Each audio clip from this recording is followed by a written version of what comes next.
Hey everybody, welcome to Texas 2.5. It is a beautiful, cold, crisp, clear winter day here in Minneapolis, Minnesota. When I fired up the Lone Star a little less than an hour ago, it was -1 real temperature, 15 below wind chill. It is Christmas morning. I hate to date my videos, but I'll tell you, this is special. It's Christmas morning. I'm throwing in an awesome prime rib into the smoker today. Let me show you how it's done. All right, boys and kids, like I said, it's Christmas morning. It's about 9:30, and I fired up the Lone Star at about 8:30. I really beefed it up. I did almost a full chimney of charcoal, and the charcoal basket on the Lone Star is about 2/3 full, and we are already amazingly up to 300 degrees in 15 below weather. The 2-inch thick, 2,000 degree military grade insulation on this baby is awesome.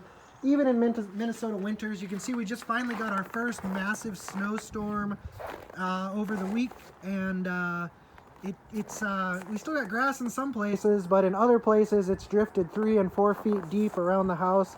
Finally got some snow here in Minnesota. Let's check out this prime rib. It's down to about 7 pounds. It was about a 10-pounder, but I shaved off a good 5 or 6 inches probably for Philly cheesesteaks that we're going to make, in the next 3 or 4 days. So we're down to about a 7-pound prime rib. I've had it in the fridge drying out with the rub on it for 2.5 days. So I put it in the fridge on Tuesday afternoon, and it's now Friday morning. All I did was I put a basic salt, pepper, garlic rub down first, and then you just put your favorite barbecue rub right over the top of that for a little bit of color and a little bit more complexity. I'm gonna go hot and fast today because I wanna get a nice crust on it. I don't do the butter thing on the prime rib. I see a lot of people doing that. It looks great. I have no problems with it. But I like the way my prime rib turns out without it. So for me, it's just an effort thing. It's good enough without it. Let's get to it. All right, I just threw her in. I put her right dead center in the middle of this smoker. I don't know if you can see that or not. My eyes are looking directly into the sun, so I can't see anything. But she's right there in the middle rack. It was 300 degrees before we opened the door, and I'm hoping to run at about 350. So let's let her settle in, see if we can get her to run somewhere between 300 and 350 all morning this morning, and she'll be ready for lunch. I'm going to be using about 4 times as much hickory. These 3 pieces here are all hickory. This little guy here is cherry. I just throw that in for just a touch of flavor and a tiny bit of color. But the rest of this pile is hickory.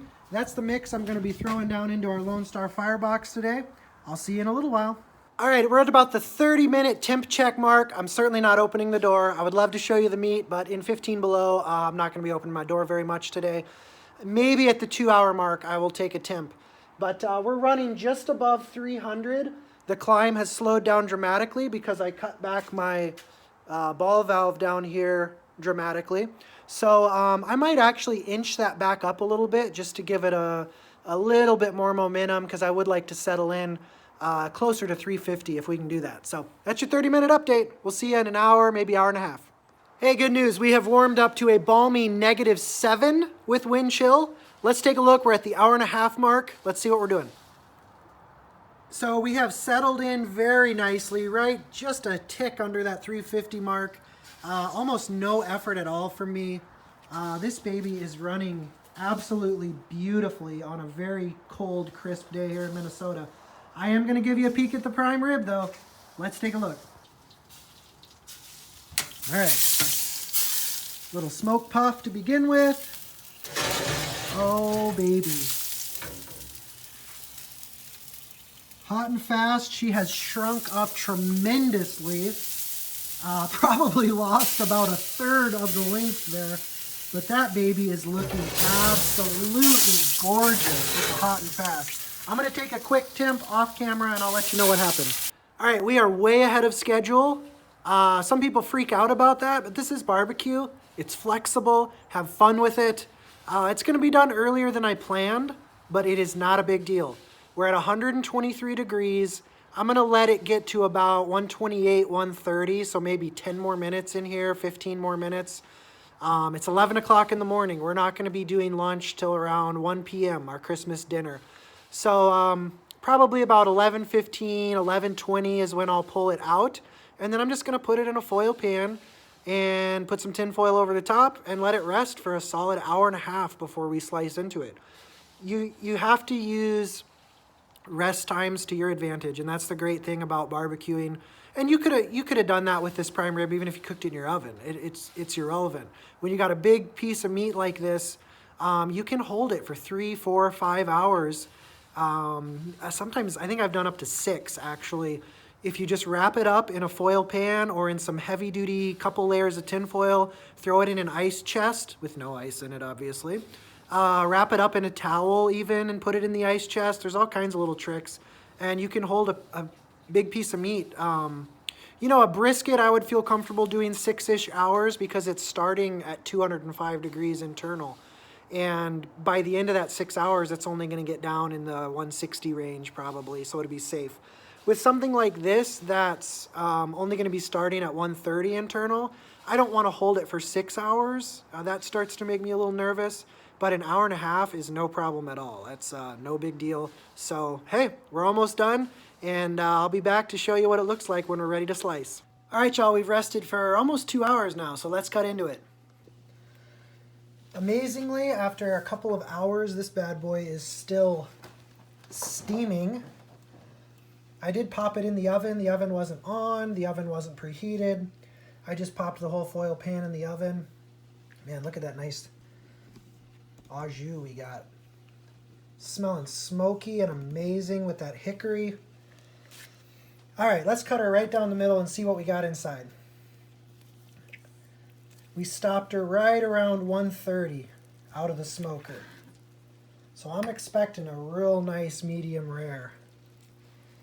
And that is exactly what it's looking like. Now, it will actually pink up even a little bit more. It'll bloom, it's called, as it sits out in the open air for a few minutes. And I'll show you what that looks like in a couple minutes. But for now, let's take a little sample of this baby. I'm gonna set the camera up higher so you won't be able to see me cutting off my bites, but I'm gonna take some crust from over here, and then I'll take a piece from dead center and taste that. Let's check it out.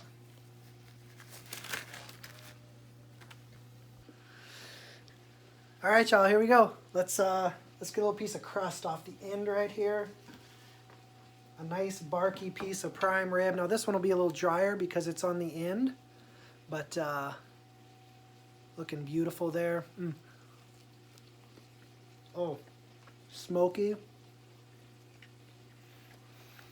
little bit leathery because it's on that outer edge and it was projecting out. It didn't have any protection. That's a good bite though. That's a real smoky bite. Even though this baby was only in there for an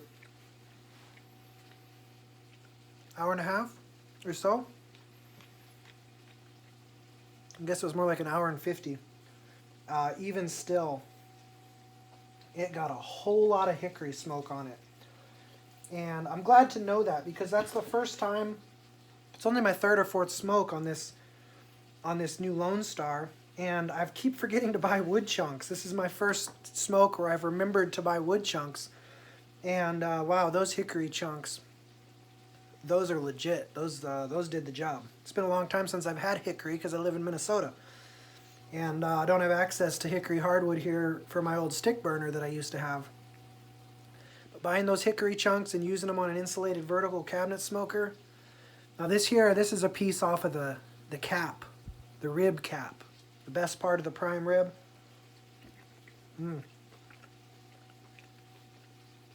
Oh, so good. So smoky. That's my senior citizen oven.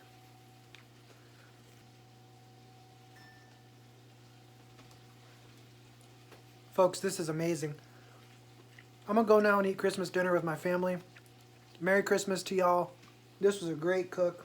Super simple, super easy, less than 2 hours.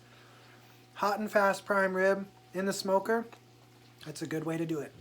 Y'all enjoy your next cook. Take care.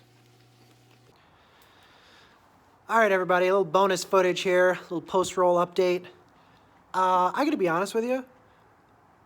As we began to eat that prime rib and got into it for Christmas dinner, not only was that the worst prime rib I've ever had in my life, That was one of the worst pieces of beef I've ever had in my entire life. I'm gonna say bottom two, bottom three. It was absolutely dry and tough and chewy. I was absolutely shocked. I've never had a prime rib in my life. First of all, that was bad. Secondly, that did that. That was like cheap sirloin level, Jimbo's Diner $8.99 steak special level shoe leather. Um, it had nothing to do with the prep. It had nothing to do with the cook. It had nothing to do with the smoker or the rub or anything like that. Um, it was just an awful piece of meat. And that's going to happen to you sometimes. And you're going to have to roll with it. You can never predict what the animal was like that you got your meat from. And every once in a while, you're just going to get a real doozy. That particular prime rib, that's been in our freezer for about 10 months, which is not a big deal. We bought it back in February. Our grocery store had a massive beef sale, a weird beef sale. It was not a normal scheduled beef sale. I happened to be on there Saturday morning, and they had an entire refrigerated section filled with cuts, like premium cuts, like prime rib. They had tenderloins, they had flank steaks, they had skirt steaks, they had briskets, they had all kinds of really nice cuts of meat, and everything was anywhere from $1.99 to $5.99 a pound. And I wondered, like, okay, what truck broke down near us that needed to get rid of a bunch of beef really quick? Well, we've eaten a bunch of that beef since then, and it's all been really good. I bought several different varieties and kinds of it, and it's been great beef. But this one was terrible. A bunch of it, not all of it, but a bunch of it was from Australia, and I'm guessing grass-fed, not grain-fed, like open range cattle. And I think this one was about 100 years old that I just bit into. I was wondering, why did all this Australian cattle come over for so cheap to the US? Like, what's going on?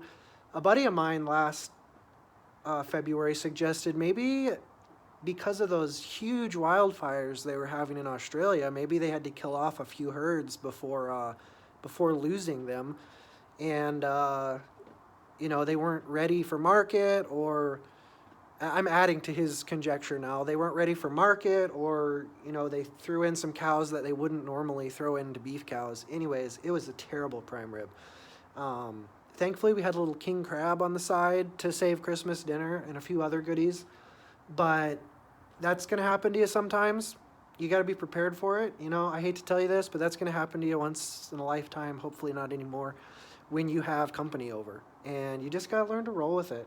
That's why it's nice to have gracious friends. We didn't have friends over today, thankfully, but I wanted to come clean with you as we dug into that. The first couple bites I tasted on camera tasted okay, but even the rib cap, as we dug into that thing, it was tough. It was terrible. So wanted to let you know that happens sometimes. Roll with it. See you next time.